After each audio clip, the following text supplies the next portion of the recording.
Al accionar el interruptor de aire acondicionado, entra en funcionamiento el circuito de control del módulo electrónico, el cual recibe información de la temperatura de las aletas del evaporador y del aire que fluye a su través. Si la temperatura captada por el sensor es inferior a 1 grado, el módulo interrumpe la alimentación eléctrica al embrague electromagnético y el compresor deja de funcionar.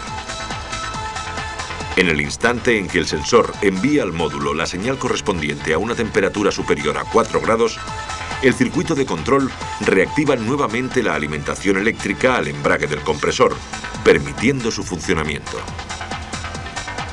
En la configuración de los sistemas de aire acondicionado, podríamos catalogar el termostato como un elemento de seguridad. Además de este, existe otro dispositivo llamado presostato, que tiene la misión de proteger el equipo en el caso de que exista un funcionamiento anormal de alguno de sus componentes. Los diferentes tipos de presostatos son presostato de máxima, presostato de mínima y presostato de 3 funciones. Veamos cada uno de ellos. El presostato de máxima se encuentra normalmente montado en la botella deshidratadora y su función es la de cortar el funcionamiento del compresor cuando la presión de alta alcanzada en el sistema es de unos 25 kilos por centímetro cuadrado, evitando de esta forma dañar las tuberías, el condensador o incluso el propio compresor. Tan pronto como la presión en el circuito descienda a un valor de 20 kilos por centímetro cuadrado, el presostato restablecerá el circuito eléctrico permitiendo de nuevo el funcionamiento del compresor. La función que tiene el presostato de mínima es la de detectar las caídas de presión producidas en el lado de alta presión. El control del descenso de presión permite prevenir el agarrotamiento del compresor debido a una mala lubricación provocada por la falta de gas y aceite dentro del circuito.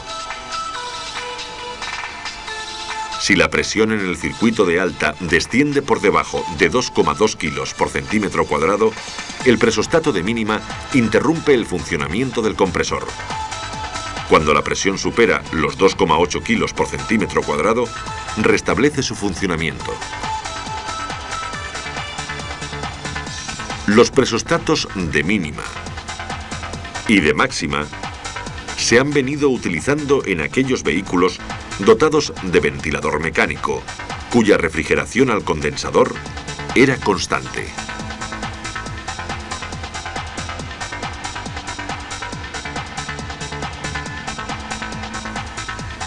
La incorporación de los electroventiladores de accionamiento automático ha llevado a la utilización de un nuevo presostato. Es el presostato de media o de ventilador.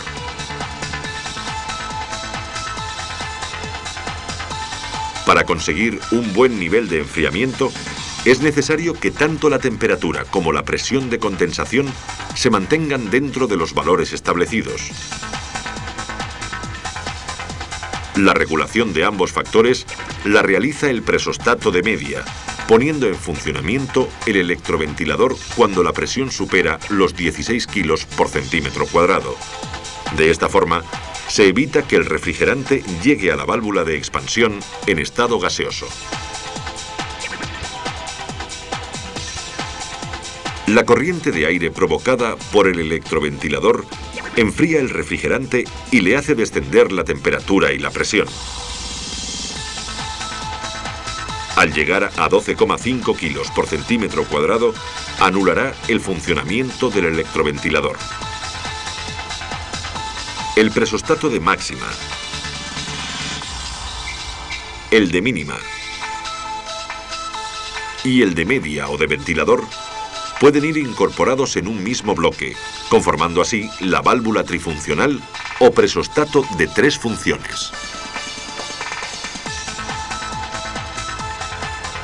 En el esquema eléctrico podemos ver el control que dicha válvula realiza sobre el ventilador y el embrague del compresor. Por la vía número 1 recibe la señal del termostato. Si la presión existente en el circuito es la correcta, Los contactos de mínima y de máxima se encuentran cerrados, permitiendo así pasar la señal al relé del compresor por la vía número 2. Por la vía número 3, recibe un positivo de alimentación que atravesará el contacto si la presión en el circuito supera los 16 kilogramos por centímetro cuadrado, alimentando así al relé del electroventilador por la vía número 4.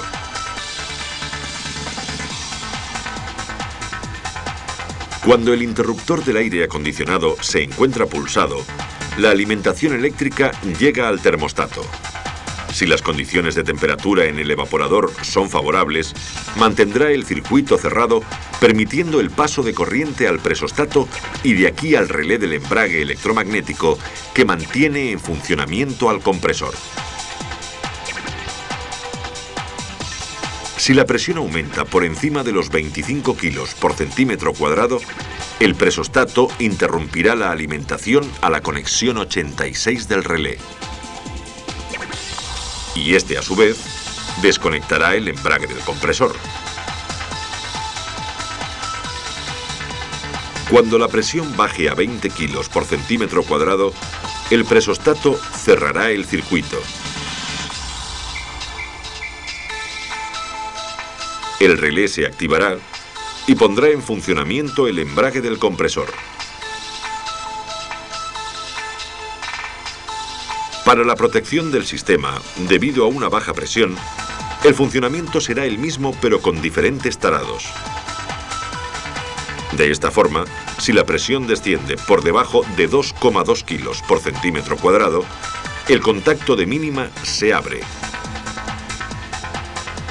El presostato desactivará al relé y al compresor, poniéndolo en funcionamiento únicamente cuando la presión supere los 2,8 kilos por centímetro cuadrado.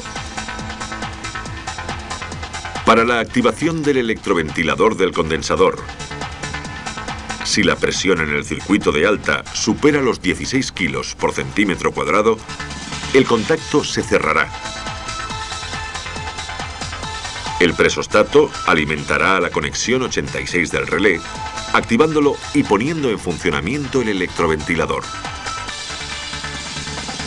Cuando la presión baje a 12 kilos por centímetro cuadrado, el presostato desconectará nuevamente el relé y el electroventilador. Los elementos del sistema de aire acondicionado están unidos entre sí a través de tuberías elásticas por donde pasa el refrigerante tanto en estado líquido como gaseoso. Estas tuberías están fabricadas con unos compuestos especiales que les permiten tener una gran estabilidad química para evitar el efecto corrosivo del propio refrigerante.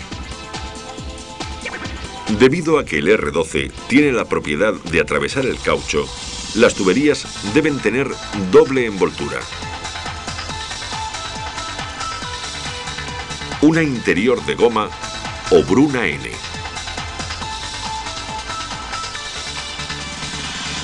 Recubierta por una trenza de algodón.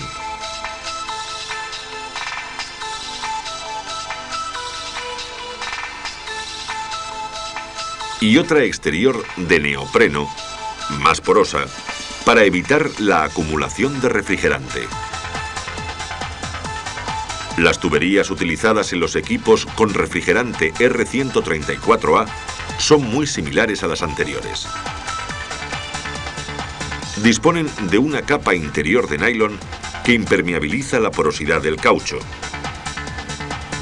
y una externa de cloruro de butilo que impide la entrada de humedad en el circuito. La unión de las tuberías con los elementos se realiza a través de los rácores, pudiendo ser de asiento cónico o con interposición de juntas tóricas del tipo NBR de color negro para refrigerante R12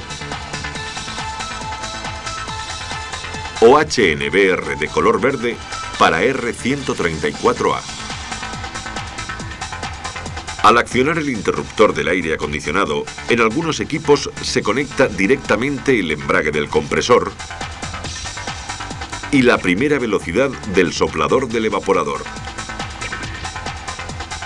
En el esquema podemos ver cómo el soplador es alimentado con un positivo a través de una resistencia reguladora y el cierre de circuito a masa se realiza por medio de un relé que se activará en el momento en que accionemos el interruptor del aire acondicionado.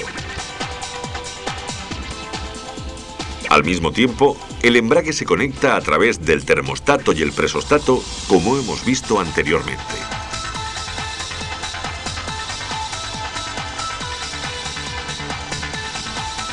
Sin embargo, en otros equipos, además de accionar el interruptor, es necesario actuar manualmente sobre el propio selector de velocidades para que puedan ponerse en funcionamiento tanto el embrague como el propio soplador. Como podemos observar en el esquema, al accionar el interruptor se activa el relé cerrando el circuito de masa del soplador. Para que le pueda llegar el positivo, será necesario actuar sobre el selector de velocidades que lo alimentará a través de la resistencia reguladora.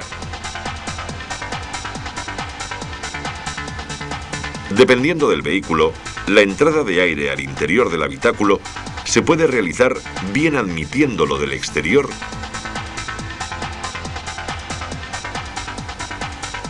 o mediante la recirculación del aire ya existente en el interior.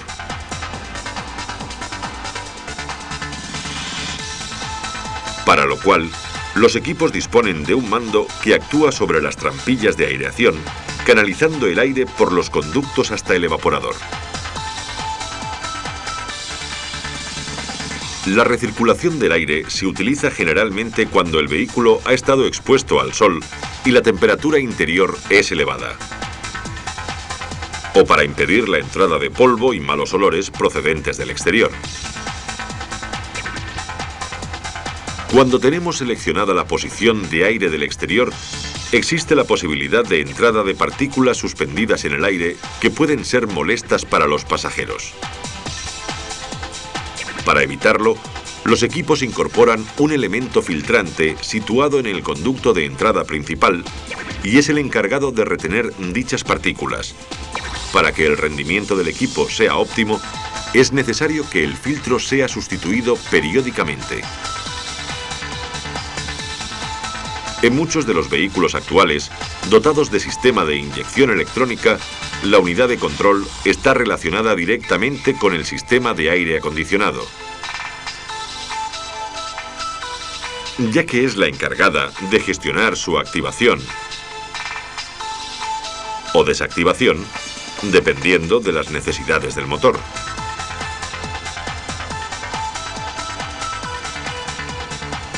En el momento del arranque, se realiza la desconexión del equipo con el fin de evitar el arrastre del compresor, facilitando la puesta en marcha. En las fases de aceleración y plena carga, igualmente se produce la desconexión con el fin de conseguir la máxima potencia necesaria para realizar la maniobra.